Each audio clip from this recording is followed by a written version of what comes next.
कि सारा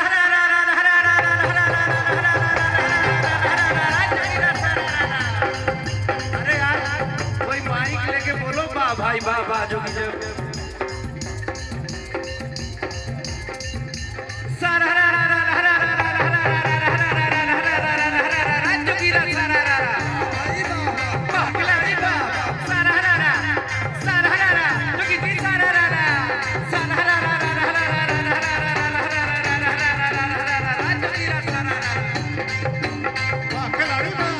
एक गली में आवाजाही एक गली में फुआरा हो एक गली में फुआरा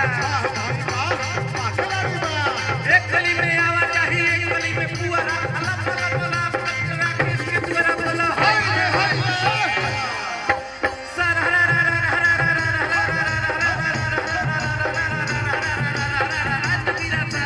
वाह भाई वाह खिलाड़ी वाह। अरे भैया क्या हाल है? बड़े भैया माननीय परिवहन मंत्री उत्तर प्रदेश बड़े भैया दया शंकर सिंह जी का आगमन हो चुका है। एक बार जोरदार ताली से स्वागत करी सबे।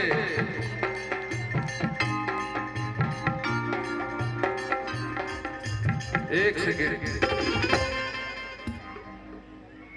हमारे भाई कल्लू जी भी यहाँ आ गए हैं। बहुत सारे लोग हैं तो हम चाहते हैं होली है तो ना कल्लू जी से सुना लो ठीक ना आए? अरे भाई अरे यार क्या यार नीचे कर लो भाई थोड़ा सा। अरे सामने कर लो अरे भाई अर्धा पीछे भी तो पीछे वाला बोला ना यार हमरा का ना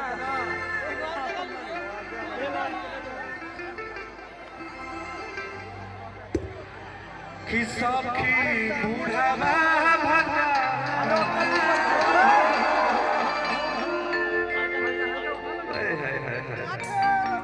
हमारे भाई बहुत प्रिय कल्लू जी जो एक छोटे भाई का फर्ज हमेशा निभाते हैं। आई लव यू भाई बड़ भाई छोट भाई के भी बोलेला खाली आई लव यू के मतलब गलते मत निकाला लो कि पुनिया ला लेला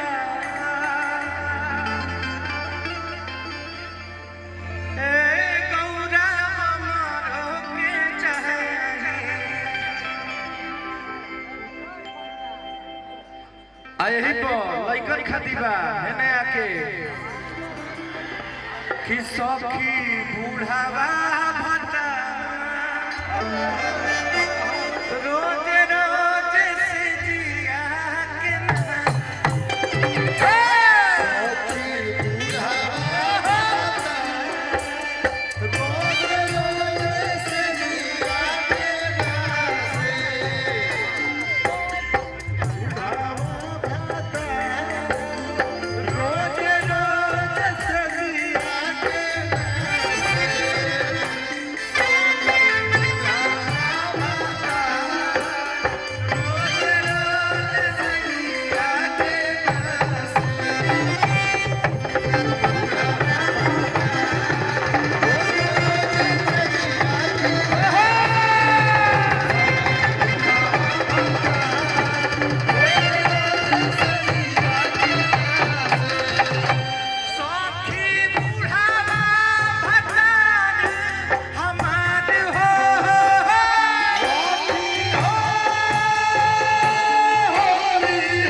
आज रउआ सबके बीच में आके ऐसा ना लगल कि कोनो प्रोग्राम में कोनो स्टेज पे गइल बनी हम। ऐसा लागल जैसे हमारा घर परिवार के भाई लोग ने अगल बगल खड़ा बाड़ा, हम बीच में आइल बानी। एकरा खातिर बहुत बहुत धन्यवाद। लव यू भैया हो।